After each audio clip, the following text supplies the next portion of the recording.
Queridas, queridos, vamos a continuar con nuestra lectura y estudio de Freud, El crepúsculo de un ídolo, de el filósofo francés Michel Onfray. Ahorita estamos compartiendo, bueno, estamos leyendo, ahorita les comento, la... mm, mm, ahí está.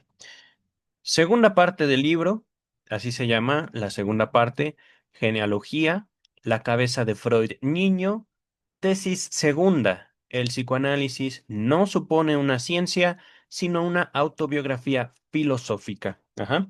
Les estoy compartiendo el texto leído. No se los puedo mostrar en pantalla debido a copyright. Este texto es del 2010. Digamos, es la última crítica hecha al psicoanálisis, por supuesto, de parte de la filosofía. Y esto justo por la forma en la cual el psicoanálisis evoluciona, se presenta en la humanidad de forma tal que atenta directamente en contra de el uso que le dan muchos filósofos a la filosofía. Ajá. Eh, a ver, voy a poner esto por acá. Para que se pueda leer, creo que la mayor parte del texto que les presento está en la parte izquierda.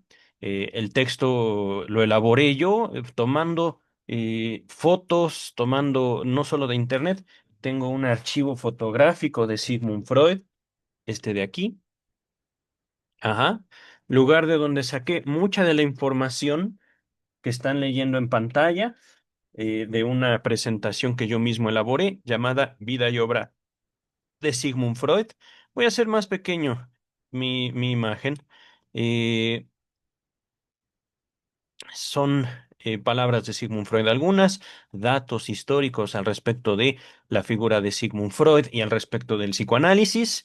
Y por supuesto, esto lo hago, digamos, también para dar la cara, para acercarnos y, ¿por qué no?, enfrentar algunas de las críticas hechas directamente hacia el psicoanálisis y hacia la figura de Sigmund Freud, que es justo una inquietud que he tenido desde hace tiempo. Ahorita estamos con Michel Onfray, pero ¿por qué no ir abordando, por ejemplo, el libro negro del psicoanálisis, etcétera, etcétera, etcétera? Hay más o menos, el Antiedipo, etcétera, etcétera, obras que han salido de principalmente plumas de filósofos, en las cuales el psicoanálisis es presentado, digamos, de manera engañosa, ¿por qué no decirlo? De manera falsa.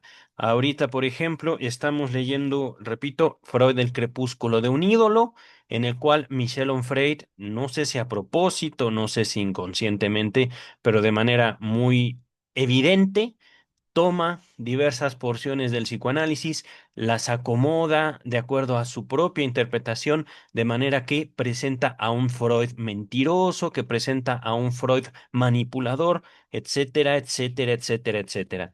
Ahorita, por ejemplo, el capítulo 9 de la segunda parte, que me parece linealmente sería como el capítulo 14 más o menos de todo el libro de Michel Onfray, Freud, el crepúsculo de un ídolo. Estamos estudiando o estamos leyendo comentarios, interpretaciones sobre los textos sociológicos del psicoanálisis, textos, bueno, de la obra de Freud, ajá, porque el psicoanálisis es más grande que la obra de Freud. Ya llegaremos en este espacio a estudiar la obra de Jacques Lacan y, por supuesto, buscar darle justo un contexto histórico, buscar darle su significado tal vez no real, tal vez no único y exclusivo, pero sí un significado, digamos, amplio en, ¿cómo decirlo?, en implicaciones, amplio en un contexto histórico. Ajá. Repito entonces, vamos a retomar la lectura, capítulo 9 de la segunda parte de Freud, del crepúsculo de un ídolo, así se llama el capítulo 9, matar al padre una vez más y para siempre. Así está escrito. Ajá. Pero esta es pluma de Michel Onfray directamente. Ya habíamos avanzado, al menos la primera parte que les dejo en la descripción, el primer video de este capítulo noveno. eh,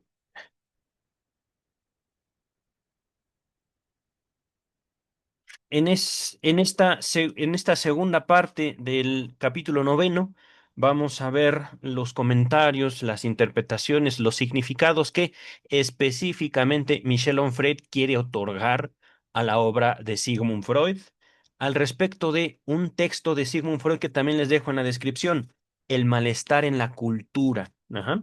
Me ha dado esa impresión de que Michel Onfray de alguna manera se sintió muy ofendido por la obra freudiana y particularmente estos textos.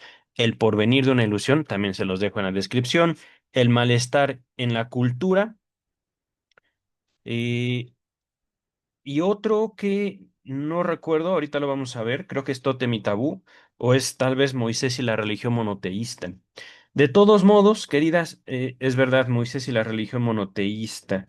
Bueno, estoy viendo, de hecho, recorriendo así rápidamente el texto de Michel Onfray.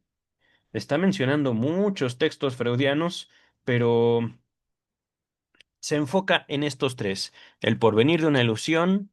Ay, ¿cuál era el otro? Bueno, el tercero es Moisés y la religión monoteísta. Y el de en medio que no recuerdo, el malestar en la cultura. Toda la obra de Sigmund Freud, queridas y queridos, se las dejo en Bueno, la pueden encontrar en este canal, absolutamente toda la obra de Sigmund Freud, comentada, leída, estudiada por su servidor. Por supuesto, no pretendo señalar que mi interpretación, mi abordaje de Freud es el único, el exclusivo, es la verdad sobre Sigmund Freud. Por supuesto, es que es algo también... eh, delicioso y es algo exclusivo del psicoanálisis, los ecos, los efectos, las consecuencias que tiene en cada uno de nosotros como seres humanos, queridas, queridos. No se trata, digamos, de, como en el caso de la religión, ofrecer un mejoramiento personal, un mejoramiento moral. No nos acercamos al psicoanálisis para ser mejores seres humanos, sea lo que eso quiera decir o significar. Realmente no es una cuestión de un tratamiento moral el psicoanálisis. El psicoanálisis tampoco obedece a las presiones políticas de parte de la salud mental que pretenden decirnos lo que tenemos que hacer, decir y pensar, justamente una extensión del pensamiento religioso y que se puede entender, digamos, como una manifestación académica por parte del desarrollo de la filosofía positivista, por parte de David Hume. No, no, no, no es David Hume. Es se me ha olvidado. Auguste Comte. Augusto Comte. Ajá, si lo latinizamos su nombre. Pero bueno, queridas, queridos, repito también, el psicoanálisis no es propiamente una filosofía, no es una escuela de pensamiento que nos pretenda señalar lo que es bueno y lo que es malo, lo que tenemos que hacer o lo que no. Ajá. El psicoanálisis es de manera específica, de acuerdo al planteamiento freudiano, una forma de ciencia pura, diría yo, de parte de la, ¿cómo decirlo? Eh, Específicamente, y esto es algo importante también, de manera lingüística, cómo se puede concebir la ciencia en diferentes culturas. Freud era un hablante de alemán, era un judío que vivió toda su vida en Viena, muere en Londres, pero la mayor parte de su vida la transcurre en Viena. Desde que era chiquitito, su papá los lleva a vivir a Viena, Austria, y por supuesto, siendo hablante de alemán, Freud concibe el psicoanálisis como una ciencia natural. Pero, mucha introducción, vamos directamente al texto. Estoy, así dice mi archivo de, ¿cómo se llama? Amazon Kindle. Página, no, no les miento, mil, no, página, a ver. Página 2577. No hemos leído 2500, pero el punto es de que cuando yo pongo así mi tablet o la pongo así, me cambia el número de página, ¿vale? Ustedes pueden ver cómo el texto se adapta. Estamos más o menos a una tercera parte del libro. Eh, Les repito, capítulo noveno, yo creo que lo voy a dividir al menos en tres partes, porque abordan textos específicos de Sigmund Freud. Eh, Estoy en la tercera página del noveno capítulo. No es la página 2000, ¿qué? 2577, es como más o menos, al menos la página 130, más o menos, por un supuesto, ¿no? Dice Michel Onfray, el malestar en la cultura de 1930 sigue las mismas huellas que El porvenir de una ilusión. Las dos obras explican la construcción de la civilización por la represión pulsional y, en consecuencia, por la frustración genealógica de patologías individuales y sociales. ¿Qué entendieron ustedes de eso, queridas y queridos? Mala religión, ¿no? Pues no. Estoy retomando, de hecho, no tanto influenciado por Michel Onfray, sino por inquietud propia, y lo pueden encontrar en mi propio perfil, en esa lista de reproducción que les había mencionado. En la descripción encuentran El porvenir de una ilusión. Les va a abrir una lista de reproducción con todos los textos, todos los capítulos leídos por su servidor del porvenir de una ilusión. Ajá. Y Freud menciona, junto con la palabra ilusión, al respecto de la religión, es decir, Freud dice, con otras palabras, la religión es la ilusión, pero también el más grande producto del alma de los pueblos. Otras palabras, ajá. Pero fíjense eso, ajá. No es una cuestión de que Freud haya dicho, religión mala, muere, muere, muere, muere. No. Al mismo tiempo que lo señala como ilusión a la religión misma, Freud dice es lo más rico, la producción más excelsa del alma de los pueblos, no hay una sola religión. Incluso si nos vamos al pensamiento cristiano, al pensamiento, digámoslo, judeocristiano, ajá, que tiene a Cristo como su figura principal. Si nos vamos así nada más a la historia más, ¿cómo decirlo?, más elemental del cristianismo, católicos y protestantes. Ajá. Se dividen al respecto de lo que piensan sobre la autoridad romana, el Papa. Ajá. Católicos y protestantes son dos formas de cristianismo que, por supuesto, ahorita lo puedo decir de manera corta, se han matado los unos a los otros durante mucho tiempo. Ajá. Creo que propiamente el protestantismo nace más o menos alrededor de 1500 y algo, 1560, más o menos, pero para ese momento la Iglesia Católica tenía un poder impresionante y lo sigue teniendo. De hecho, no puedo decir que la Iglesia Católica tenga el mismo poder, esa es una historia también muy interesante que narrar, que aproximarnos, pero no es ahorita el momento. Lo que sí es que Michel Onfray nos presenta a un Freud enemigo de la religión y eso no es cierto, eso es falso. Ajá. No es que Freud sea amigo de la religión tampoco, pero ese es el punto. Si nos aproximamos al psicoanálisis, hay que aproximarnos al psicoanálisis, digamos, como lo que era, un empeño de estudio del alma humana. Y la religión es fruto del alma humana, uno de los más deliciosos de estudio, la religión, y uno de los más importantes también. No para el control social, que eso es algo muy importante y eso es algo que yo les puedo brindar, yo les puedo presentar como fruto de mi línea de investigación, psicoanálisis del Estado, sino como el fruto de esa ilusión, de esa esperanza que tenemos todos los seres humanos al respecto de la vida misma. Pero regreso al texto desde el principio, es decir, desde lo que hemos leído de Michel Onfray. Ajá. El malestar en la cultura de 1930 sigue las mismas huellas que El porvenir de una ilusión de 1927. Freud ya siente la muerte para esos tiempos. Están viendo ahorita en la pantalla una foto de 1926, creo que poco antes de que se le diagnosticara y tratara un cáncer muy agresivo en la mandíbula. Repito, malestar en la cultura, 1930, sigue las mismas huellas que El porvenir de una ilusión.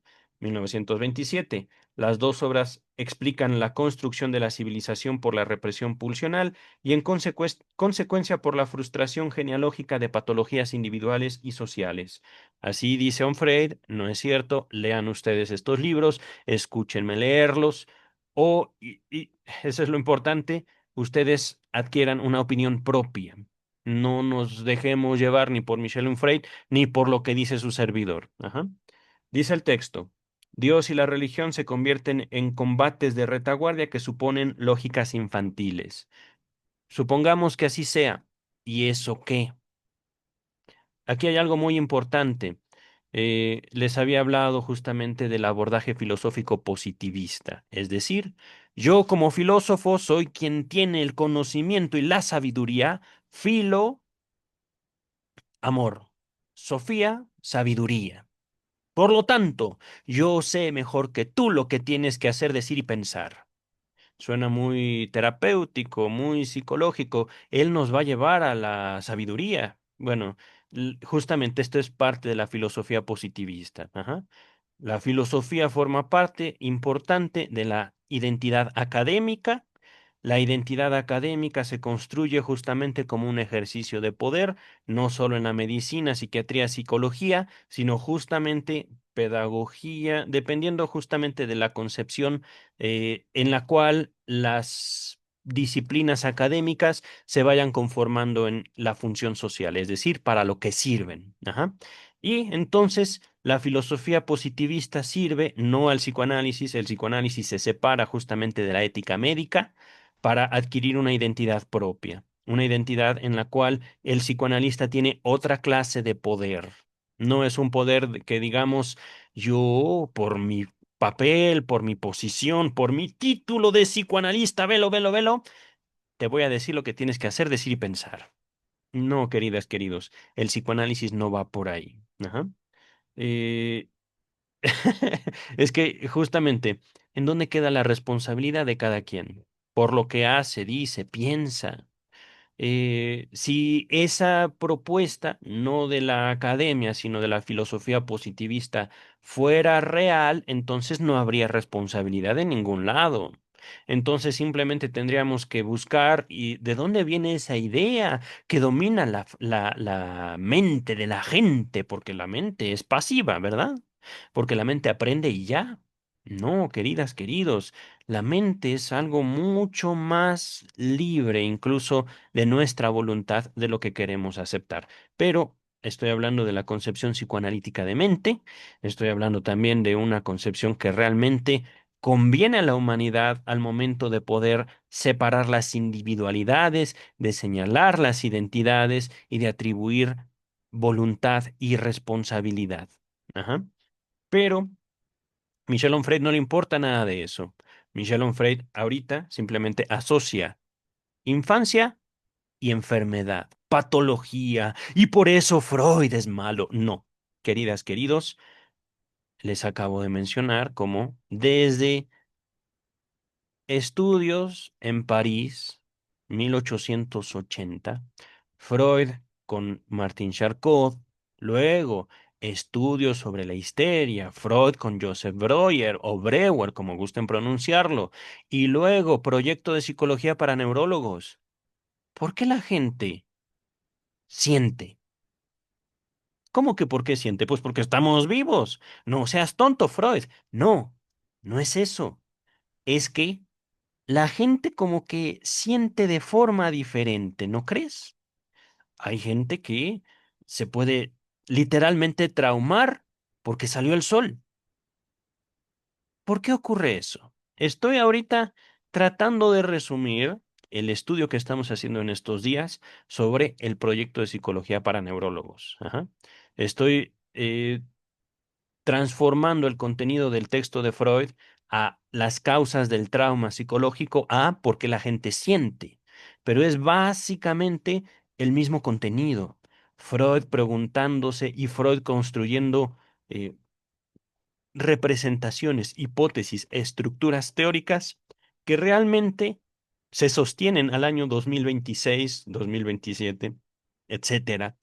Y no solo para explicar por qué la gente siente. Porque la gente piensa y a veces no sabe lo que piensa. ¿Por qué la gente es como es? Ajá.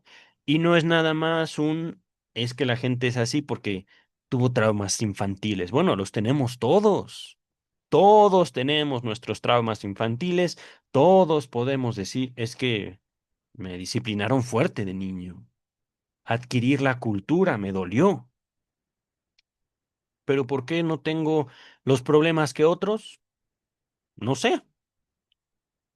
Dice Freud, continuamos con el texto. Freud precisa su análisis acerca del asesinato del padre. Esto lo vimos desde el capítulo pasado. No fue Freud propiamente quien lo propuso. Esto se los comento y lo ha mencionado un Freud. Freud lo menciona desde Tótem y Tabú. Y aquí podemos hacer un rastreo. Por supuesto, encontrarán Tótem y Tabú en la descripción de este video. Pero no fue Freud quien propuso como tal el asesinato de el padre como un momento histórico, digámoslo así, en una primera familia, entre comillas. Ajá. Primera familia no formada por lazos de sangre, sino por lazos, digamos, religiosos propiamente. Bueno, aquí podríamos entrar en controversia con el mismo Freud, porque Freud, así dice en presentación autobiográfica, no presenta Tótem y Tabú como el origen de la religión, sino un estudio sobre el totemismo. Ajá. Pero justamente podemos ir un poquito más allá en cómo la estructura totémica, la estructura social en la cual los seres humanos comienzan a reunirse no alrededor de un solo Dios, sino alrededor de una figura que representa para ellos, digámoslo así, la identidad, la salvación, la unidad grupal. Ajá. Sin embargo, no solo había un tótem, habían muchos tótems. Habían, por ejemplo, y así lo planteo yo, no Freud, en Tótem y Tabú, el tótem del árbol, el tótem del lobo, el tótem del agua, el tótem de la planta no sé qué, de la higuera, por ejemplo, el tótem del zorro. Y cada uno de estos tótems tiene un grupo. Y por supuesto, las dinámicas entre esos grupos no son de competencia, sino más bien de complemento. Ajá. Es decir, yo que formo parte de la tribu del lobo, así lo podemos entender, nos podemos aproximar a ello. No voy a matar lobos, excepto una vez al año, que no solo los mato, sino me los como. A los lobos. Ajá. ¿Por qué? Porque soy de la tribu del lobo. Y por supuesto, dentro de la tribu del lobo, yo no puedo escoger mujer. Yo tengo que escoger mujer en otras tribus. Ajá. Hablando, digamos, de esta prehistoria de las organizaciones sociales humanas, no fue Freud, sino fueron otros investigadores, entre ellos Charles Darwin, todo esto se nombra en Tótem y Tabú, quienes proponen una hipotética formación social antiquísima, digamos, muy, muy antigua, antes del totemismo, en el cual esta primera familia, este primer grupo, se conforma principalmente por la figura de un padre, un hombre que por medio del uso de la violencia somete a otros hombres y todas las mujeres dentro del grupo son de su pertenencia. Ajá. La horda primordial se llama esta estructura social. Esta estructura social también no solo el hombre, digámoslo así, el padre somete a otros hombres, sino que también los protege de las amenazas que pudieran surgir fuera y dentro del mismo grupo. Ajá. Sobre este hombre descansa la figura justamente del padre primordial. Ajá. Y esto no es propuesto por Freud, lo repito, esto lo retoma Freud en Tótem y Tabú, justo para encontrar un eco a su postura, a su planteamiento, a su hipótesis de el complejo de Edipo, formulado por primera vez en la interpretación de los sueños. Ajá. Nada de esto lo dice un Frey. Onfray dice, sí, Freud hizo, dijo. No fue así. Ajá. Ciertamente, Freud lo menciona. Se apoya en esto, si quieren ustedes nombrarlo así, para impulsar su teoría. Sin embargo, esto no es simplemente un Freud, ¿cómo decirlo? Un Freud malo, como es lo que quiere presentar un Freud, sino es un Freud volteando a otras ciencias. Es un Freud que busca no la gloria, el reconocimiento, el dinero, la fama y la fortuna. Eso sabemos que por lo que le pasó a Freud y por lo que Freud mismo refiere de su descubrimiento, eso no pasó. Así, de manera, ¿cómo decirlo? Directa. Es que aquí no fue tanto algo que haya sido voluntad de Freud, aunque ciertamente la voluntad de Freud se vio reflejada en la forma en que murió. Eh, Freud, no puedo decirles que murió rico, lleno de fama y fortuna, sino justamente por su condición étnica, por ser judío en Viena, 1930, 1940, ve la ascensión del proyecto nacional socialista alemán, proyecto que termina atacando directamente la sociedad judía de su época. Muchos de sus amigos huyeron a otros países. Muchos murieron, las mismas hermanas de Sigmund Freud murieron en campos de concentración y Freud sale de Viena muy enojado, muy molesto y él no quería salir. Él dijo, si me van a matar, que me maten y ya. Si me asesinan es simplemente otra forma de morir. Pero todo, toda la biografía oficial de Sigmund Freud la encontrarán en la descripción, por Ernest Jones, por supuesto. Y vamos a abordar otra biografía a partir, yo creo que de este viernes, no me acuerdo cómo se llama, pero su autor es Peter Gay. Ajá. Ahorita no hemos avanzado mucho del texto, pero es importante nombrar esto. Ajá. Dice, retomo el texto de Onfray. El malestar en la cultura sigue las mismas huellas que el porvenir de una ilusión. Las dos obras explican la construcción de la civilización por la represión pulsional y, en consecuencia, por la frustración genealógica de patologías individuales y sociales. Dios y la religión se convierten en combates de retaguardia que suponen lógicas infantiles. Freud precisa su análisis acerca del asesinato del padre. Somos naturalmente hedonistas, es decir, vivimos para nosotros. Ajá. De ordinario, cada uno procura, en efecto, satisfacer sus pulsiones vividas en la tensión. Ahorita. Puesto que la realización de un deseo suprime el dolor de esa tensión y proporciona un placer, una satisfacción, un bienestar hacia el cual tendemos. La cultura obliga a la represión del placer en provecho de la realidad, constituida además por fuerzas reprimidas, sublimadas y concentradas en nuevas direcciones, las de la civilización. Es un bonito resumen, pero también es falso. Ajá. ¿Por qué es falso? ¿Cuáles son las pulsiones reconocidas por la religión, querido Michel Onfray? Por la religión, bueno, también la religión, es que justamente el psicoanálisis toma la religión como un reflejo de nuestra vida pulsional. Ajá. Podemos aproximarnos a las pulsiones a través de la religión con un mandamiento. No desearás a la mujer de tu prójimo. Ajá. Es un mandamiento que apunta directamente, y esto es un mandamiento no judío. Esto no aparece en el judaísmo. Esto ya es una, digámoslo, contribución del cristianismo. No desearás. Ajá. Y esto lo propone Cristo justamente porque los judíos se habían guardado en la conducta, los judíos ahí se vuelven conductistas y dicen, ah, no, pues mira, yo no he pecado, yo no me he acostado con ninguna mujer, ¿no? Pero ojo alegre, ojo alegre. Y Cristo dice, ahí merito, ahí habita el pecado. Ajá. Eh, fíjense, es que ahí justamente eh, Es algo que no dice Michel Onfray. Michel Onfray se limita a hacer resúmenes, a entregarnos a un Freud empaquetado y ya con, con su bendición de filósofo de Michel Onfray.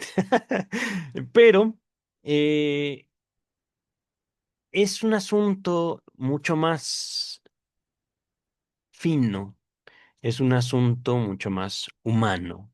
Ajá. No se trata de hacer o no hacer. Se trata de lo que tenemos de nosotros para nosotros. Ajá. Eh, esta carrera, digamos, por la bondad, por decir yo soy mejor que tú, por decir yo soy bueno, después de todo yo he amado. No, no, no, no, no. Es una cuestión de eh, qué hacemos con lo que somos. Ajá. ¿Qué hacemos con lo que deseamos? ¿Qué hacemos con lo que pensamos? ¿Qué hago yo conmigo mismo? Conmigo mismo, no estoy hablando de que yo fui y le hice o me hicieron, no, no, no, no, no. Yo conmigo, yo de mí.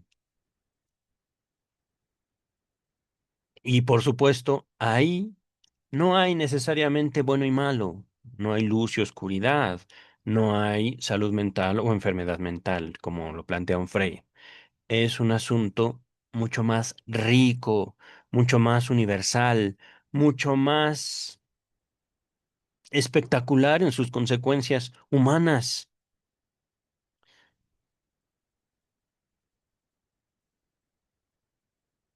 Freud nunca nombra la pulsión como algo malo, sino simplemente pulsión es una palabra. Y esta palabra aparece principalmente en la edición Amor-Rortu. Pulsión. La traducción de López Ballesteros, la palabra Trief, la estoy latinizando, el alemán es Trief, creo. Trief, no sé cómo se pronuncie, pero puede traducirse también como instinto, impulso. Ajá. Y en ese sentido, es importante nombrar cómo el psicoanálisis se aparta de un intento de regulación moral del sujeto. El psicoanálisis no dice en ningún lado, no desearás a la mujer de tu prójimo. Eso lo dijo Cristo. Ajá. Eh, el psicoanálisis, Freud, como lo plantea el psicoanálisis, más bien se pregunta, ¿y por qué deseamos lo que deseamos? ¿Por qué? Y no es nada más una cuestión de que, ay, buena pregunta. No, no, queridas, queridos. Es que justamente dentro de la constitución subjetiva, dentro de la forma en la cual cada uno de nosotros se relaciona con el mundo, está nuestra propia voluntad, está nuestro propio deseo. Ajá. No es una cuestión, por ejemplo, pasémonos a un lado justamente de regulación emocional, de salud mental, etcétera, etcétera, etcétera. Les recuerdo, y esto no vino de Freud, esto no vino del psicoanálisis, esto vino específicamente de las sociedades médicas hasta 1980, 1990. La homosexualidad como deseo y como acto era considerada una forma de enfermedad mental. Revisen los libros de historia. Ajá. Pongan en Google hasta qué año era considerada enfermedad mental la homosexualidad. Les van a aparecer resultados interesantes. Ajá. Y por supuesto, esto no lo menciona Michel Onfray. Busquen también se los dejo en la descripción, carta de Sigmund Freud a la madre de un joven homosexual.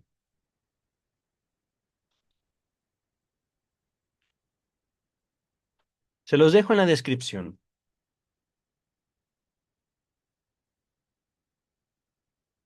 Pero estamos hablando de ética, estamos hablando de perspectivas, estamos hablando de formación humana Estamos hablando también de política. Y esto no para ubicar a los políticos como los malos del cuento. No, queridas, queridos. La política tiene una razón de ser en esta ecuación. Ajá. La política también tiene una razón de ser en la historia de la humanidad. Y el psicoanálisis no forma parte de la política. De hecho, podría yo decir que la política y el psicoanálisis son justamente el opuesto frente al espejo. Ajá. El reflejo el uno del otro. Ujú. Y esto no para decir el psicoanálisis es enemigo de la política, no, es justamente lo contrario. Ajá.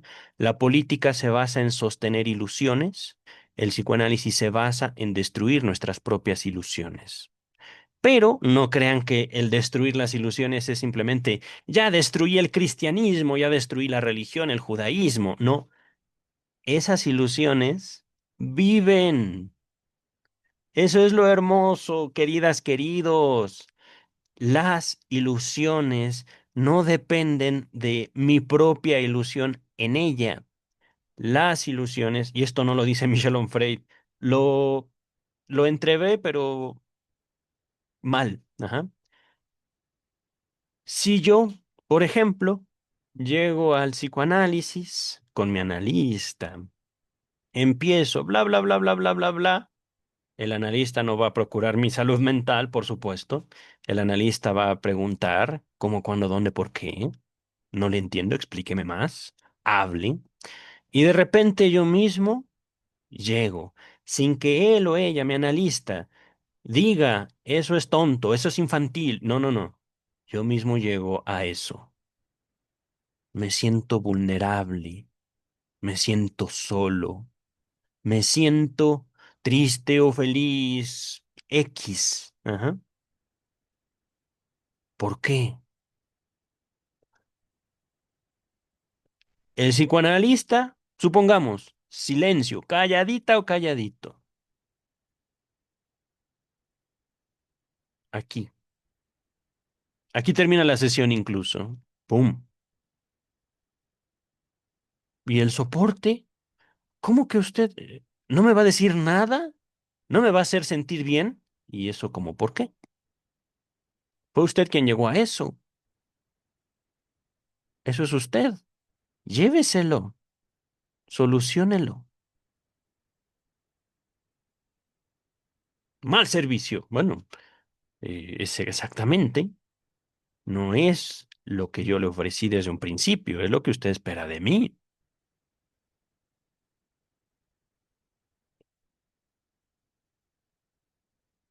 Hay algo, queridas y queridos, hay algo, no en el psicoanálisis, sino en la humanidad, que sostiene ilusiones. Ajá.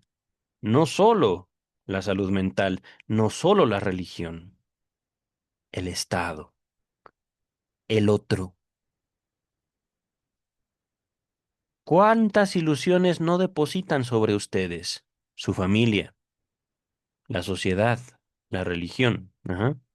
Porque no es nada más que nosotros sostengamos las ilusiones también nos sostienen a nosotros.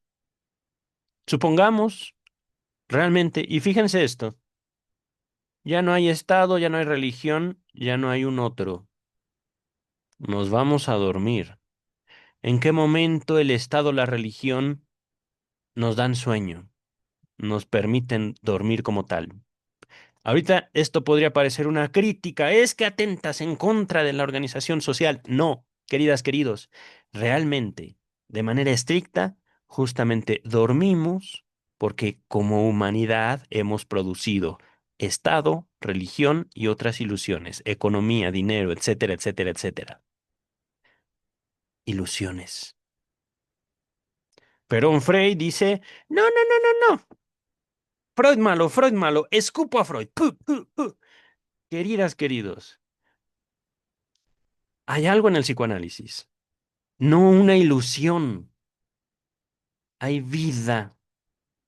La vida misma puede encontrar una barrera al momento de querer sostenerse por las ilusiones.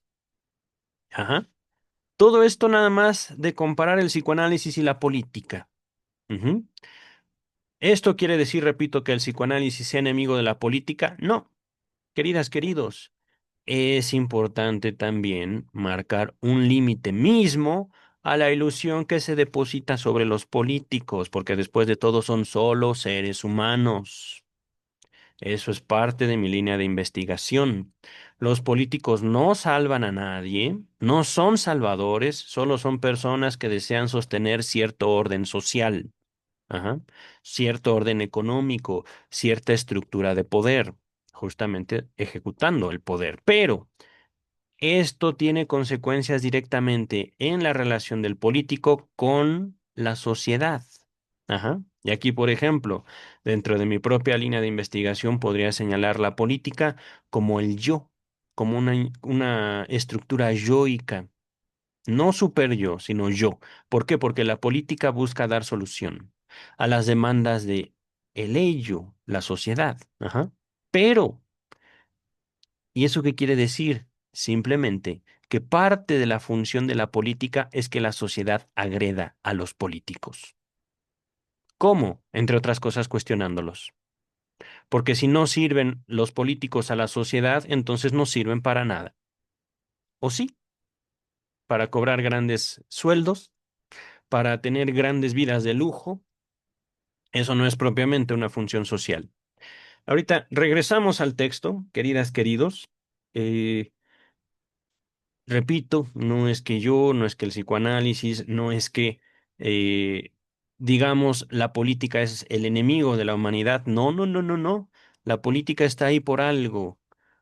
Tiene una función y es una función importante, pero se requiere de cierto carácter, se requiere también de cierta concepción de la humanidad misma. Y eso, por supuesto, más detalles en mi propio libro, se los dejo en la descripción, no para que lo compren, escúchenme leerlo como lo estoy haciendo con Onfray. Ahorita, eh, ahorita tiene por título Sexualidad infantil y crimen, pero le voy a cambiar el título a eh, El origen de la ley. Pueden abordarlo como un libro de filosofía política, filosofía del derecho, pueden abordarlo también como principios biológicos de la pedagogía. Mi libro no trata sobre abuso sexual infantil. De hecho, lo que la gente piensa cuando lee el mero título es muy diferente a lo que el psicoanálisis observa como y contempla como sexualidad infantil. No hemos terminado ni el primer párrafo, queridas y queridos. Repito, según Michel Onfray, Freud dice, somos naturalmente hedonistas, de ordinario cada uno procura, en efecto, satisfacer sus pulsiones vividas en la tensión, puesto que la realización de un deseo suprime el dolor de esa tensión y proporciona un placer, una satisfacción, un bienestar hacia el cual tendemos, y que es necesario, querido Onfray. La pulsión elemental del ser humano es el hambre. ¿Tenemos que dejar de comer, Onfray? Freud nunca propone eso. Sí, hablamos de pulsión sexual, pero eso no quita el dedo del renglón. La pulsión elemental no es el sexo. La pulsión elemental es el hambre. ¿Vayan ustedes a dejar de comer? No, por favor, no. Es más, yo les invito, coman y disfruten su comida. Gocen mientras comen. Dice el texto. La cultura obliga a la represión del placer en provecho de la realidad, constituida además por fuerzas reprimidas, sublimadas y concentradas en nuevas direcciones, las de la civilización. Aquí Onfray se calla, por supuesto, pero yo les invito, les dejo en la descripción un video más, bueno, una lista de reproducción más allá del principio de placer.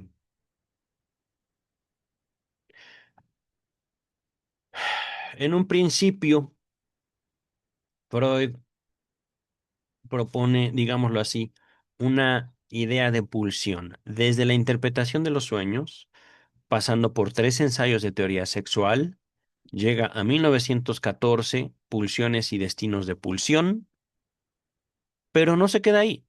1920, que es previo a los textos que Michel Onfray amablemente nos hace el favor de resumir. Ajá, siendo sarcástico yo. Pero, 1920, más allá del principio de placer, Freud se propone, es que no me quedo satisfecho con lo que he dicho hasta el momento sobre pulsión. Parecería que incluso hay porciones de la humanidad, hombres, mujeres, adultos o niños, que o quieren morir o quieren ver morir a alguien más, ya sea otro ser humano o a un ser vivo. Niños que matan insectos y lo hacen con gran placer, sabiendo que están vivos, sabiendo que les causan dolor. Insectos. Niños, niñas que maltratan a animalitos o que maltratan a otros niños.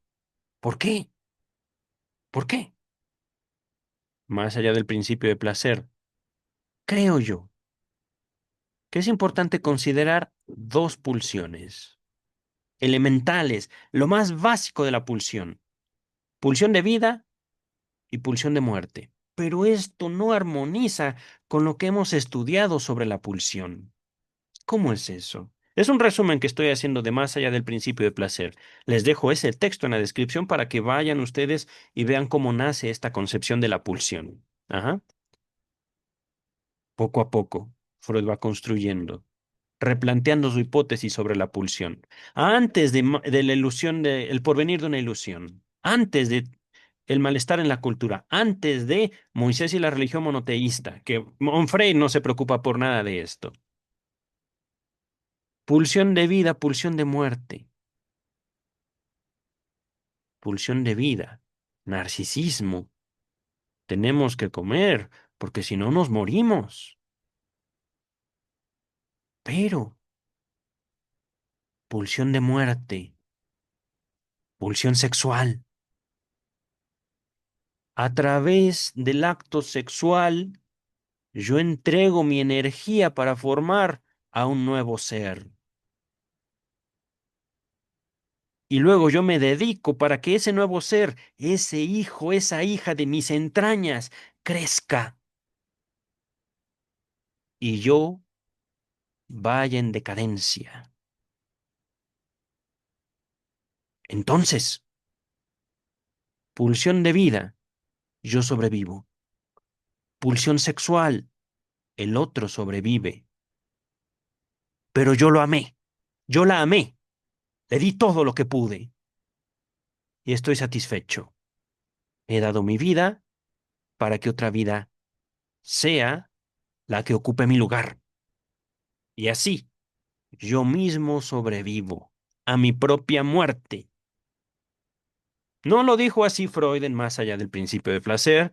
Estoy haciendo un resumen. Estoy haciendo algo que un Freud no se molesta en hacer. Ajá. Recordemos, el propósito de Michel Onfray es Freud. Psicoanálisis basura. Ajá. No, queridas, queridos. La perspectiva es mucho más amplia. Ajá. Ni la pulsión de vida es buena, ni la pulsión de muerte es mala. Ninguna pulsión es ni buena ni mala. Son, podemos decirlo, lentes, perspectivas a través de la cual podemos ver los actos humanos como manifestación de la vida misma. Por ejemplo, queridos y queridas, simplemente son palabras. ¿En qué momento la vida ha decidido sostenerse a sí misma para siempre? ¿Qué tal ciertos organismos vegetales? Y esto es también algo, esto sí está en más allá del principio del placer. ¿Qué tal si la misma muerte es una función de la vida? Es decir, ¿qué tal si como organismos vivos hemos decidido morir físicamente para que la propia vida permanezca? ¡Pum! Es un mind blowing, es asombroso la elaboración freudiana en Más allá del principio de placer. Mi propósito no es venderles a ustedes un Freud acabado, un Freud que ya, empaquetado. Esto es Freud, ¡pum! No, no pregunten, no digan más. Eso es Freud, ya. Queridas, queridos, lo que hizo Freud es mucho más grande de lo que quiere ver Michel Onfray. Ajá. Y por supuesto, no he acabado el primer párrafo, creo que ya lo acabé. El primer párrafo de esta segunda parte. No vamos a acabar en 3 videos, yo creo que serán 5 otra vez, pero de eso se trata, queridas, queridos. Michel Onfray nos propone algo. ¿Quieren creerle? Es responsabilidad suya. Yo les propongo otra cosa. ¿Quieren creerme? También es responsabilidad suya. Pero, ¿quieren ustedes formarse una opinión propia? No solo ahí tienen mis videos, ahí está toda la obra de Freud. Toda.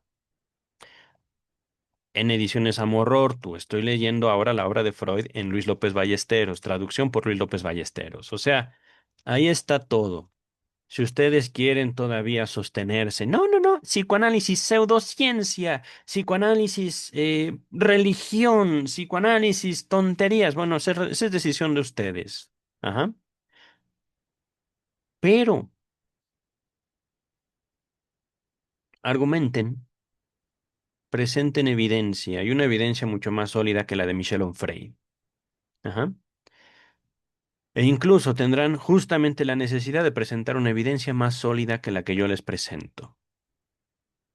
Si quieren ser tomados en cuenta, hay que tomarse la molestia de formarse una opinión. A ver, va. Retomo esta idea de Onfray. La cultura obliga a la represión del placer en provecho de la realidad. ¿Cuál realidad, querido? Porque desde el proyecto de psicología para neurólogos, desde antes del psicoanálisis, Freud dijo, no hay realidad objetiva o no hay acceso a la realidad objetiva, sino a través del dolor. Eso que te duele es ahí donde fracasa tu empeño de control del mundo, de apropiación del mundo, de narcisista. Ajá. Y sin embargo, justamente el mismo origen de la religión misma es nuestro deseo.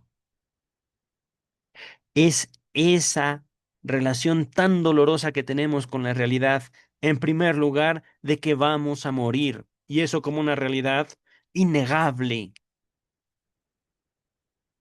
Y entonces, estoy vivo, qué bonito, formo mi burbuja yoica, narcisista, y de repente, ¡pup! Muere mi perrito. ¡Ah! ¡Ah! El dolor de alguien que ama a su mascota. El dolor de alguien que encontró en 2 ojos caninos, ojos, el motivo de su existencia. ¡Pum! Ya no es, ya no será.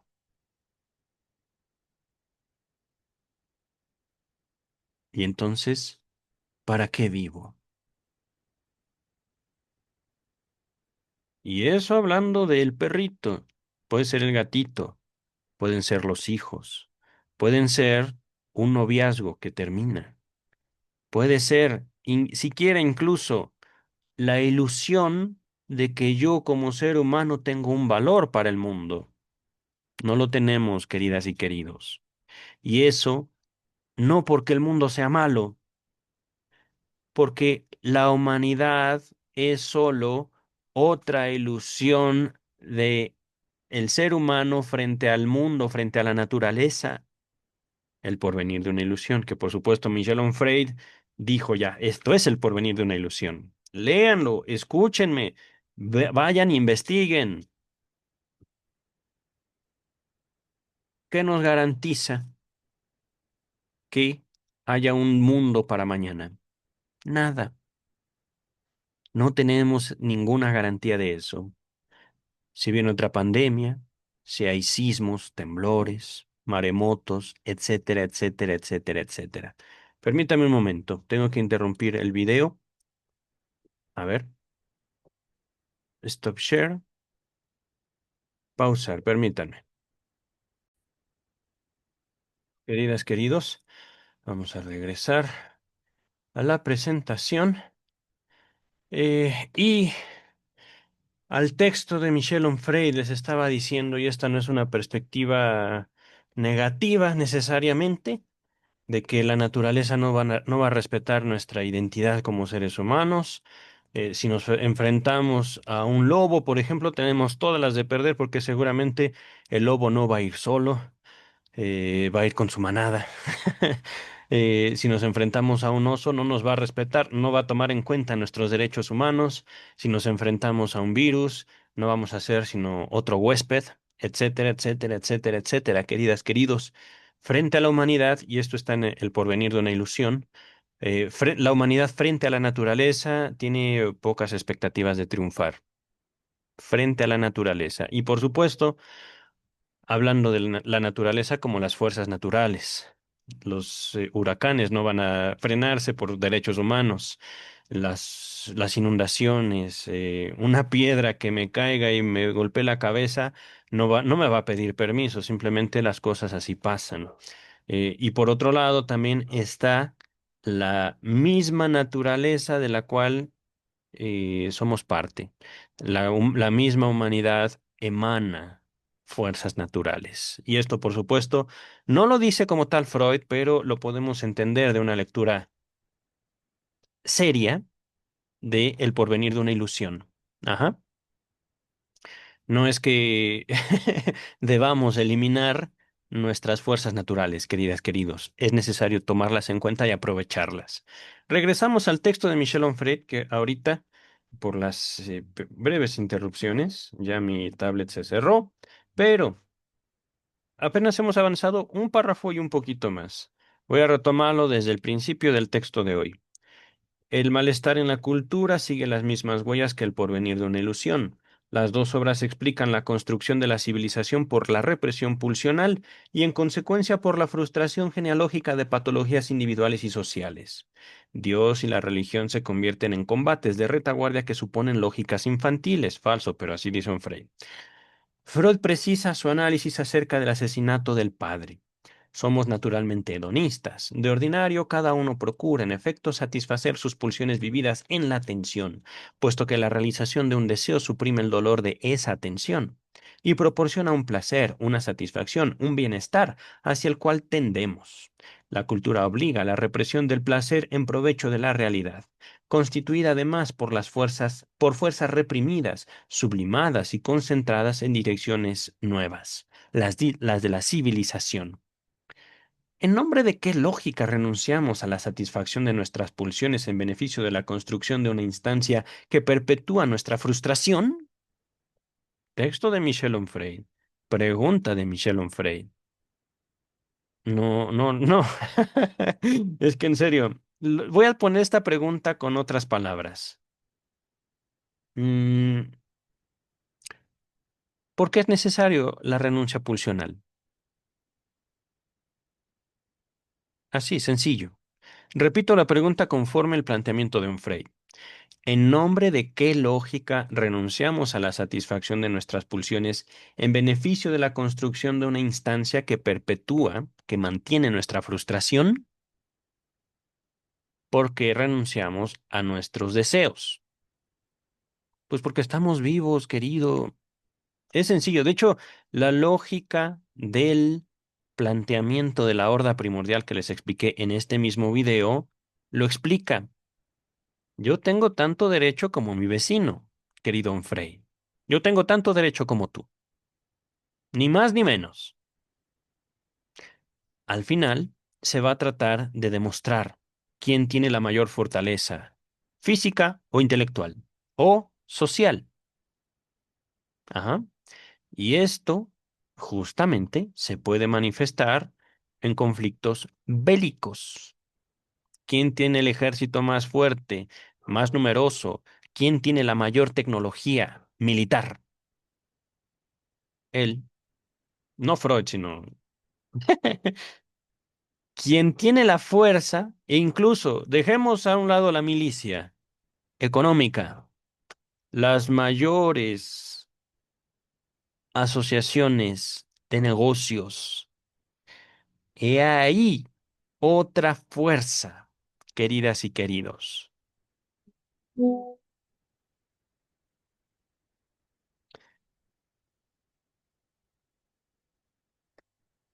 Permítame un segundo, tengo que contestar un mensaje. Mm,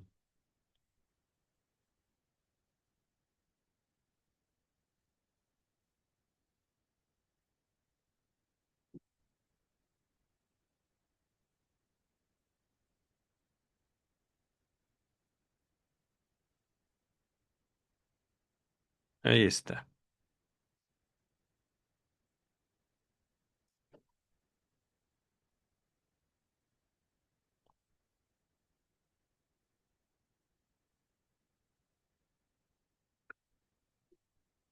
A ver, mm, yo creo que esta lectura abarcará dos párrafos de la obra de un Frey. Porque, queridas, queridos, es, ¿cómo decirlo? Es necesario, ciertamente. Si vamos a cuestionar a alguien que cuestiona, no es tampoco para sostener ilusiones, ¿eh?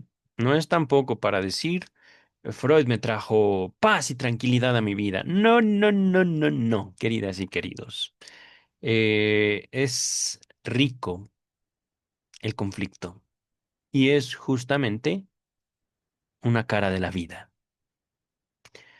No podemos huir a eso. No podemos salvarnos y mantener la ilusión de una vida tranquila, siempre, con recursos abundantes para todos. No. En la misma definición de abundancia hay diferencias. Y una lección del psicoanálisis, hay veces que la satisfacción misma es imposible. Hagan algo con eso. Y con eso no quiero decir, hay que luchar para que todos estemos felices y satisfechos, tranquilos. No. En su mismo planteamiento está justamente. eh, Vamos a luchar por la satisfacción de otros, queridas y queridos.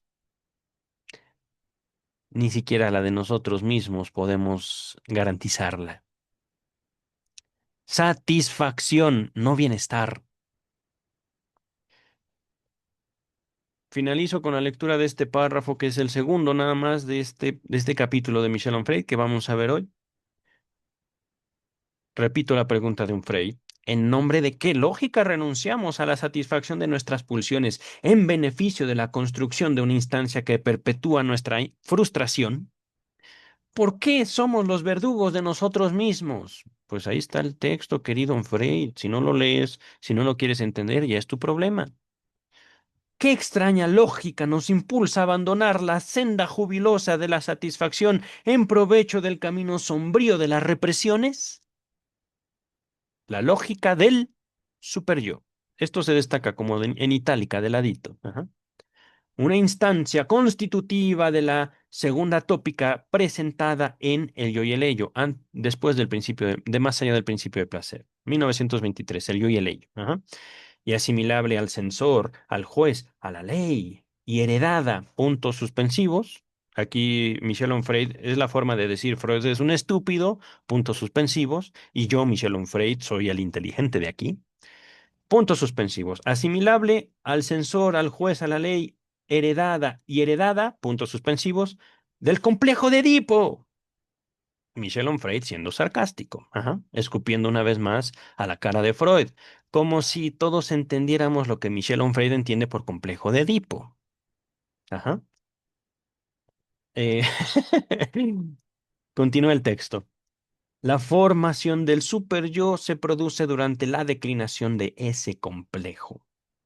Cuando ha comprendido que no podrá realizar su deseo de unirse al padre del sexo opuesto y deshacerse del padre del propio sexo, y advierte que tendrá que buscar otros objetos de investidura libidinal que no sean sus progenitores.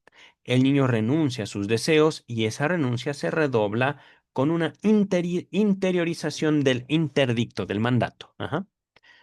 Vamos a dejar hasta aquí, queridas, queridos. Por supuesto, les recuerdo, estamos ahorita abordando un texto crítico del psicoanálisis, un texto que pretende destruir la ilusión del psicoanálisis, pero se aproxima a través de planteamientos erróneos. Ajá. Se aproxima a través también de mentiras. Ahorita, y también a través de un gran narcisismo, debo decirlo, de Michel Onfray, como si la lectura de Michel Onfray fuera la única. Por eso les menciono, no solo tienen ahí en YouTube toda la obra de Freud leída por su servidor, pueden leerla ustedes también, sacar sus propias conclusiones, que eso es una cosa muy diferente a decir, ah, sí, claro, Michel Onfray, alabado sea tu nombre. Gracias a Dios por la vida de Michel Onfray. Gracias a Dios por su obra. Bueno, queridas, queridos, si eso es su voluntad, adelante. También esto es importante considerarlo. Ahorita estamos aproximándonos, tanto Michel Onfray como su servidor, a la obra de Freud. Pero ¿por qué no cuestionar de manera seria y de manera con más fundamentos, de manera ordenada, de manera estructurada, una crítica a la obra de Freud? Porque la obra de Onfray no es una crítica seria, es una crítica narcisista, es una crítica que él nace del éjele, éjele. Ajá. Es propiamente una crítica infantil. Y Michel Onfray tiene derecho a su crítica infantil. Pero no podemos dejarnos llevar por lo que un sujeto quiere hacer de una obra. Ajá. Si Michel Onfray quiere burlarse de Freud, que lo haga. Yo no gano nada si Michel Onfray no hace esta crítica. O la hace, no gano nada. Ahorita me obtengo beneficios de aproximarme a ella y de hacer un cuestionamiento a su crítica. Y los beneficios no son económicos, no gano ni 10 centavos por el video de YouTube. Sin embargo, es algo que a mí me gusta leer la crítica, saber qué dice. Buscar fundamentos reales, verídicos. ¿Y por qué no? A través de un fundamento real, cuestionar la obra freudiana. Eso es justamente, de hecho, eso es parte importante del mismo psicoanálisis, el cuestionamiento interno, no un cuestionamiento moral, sino un cuestionamiento, es decir, no para ser mejores seres humanos, mejor teoría científica, sino, ¿por qué? ¿Para qué? De mí para mí. Ajá.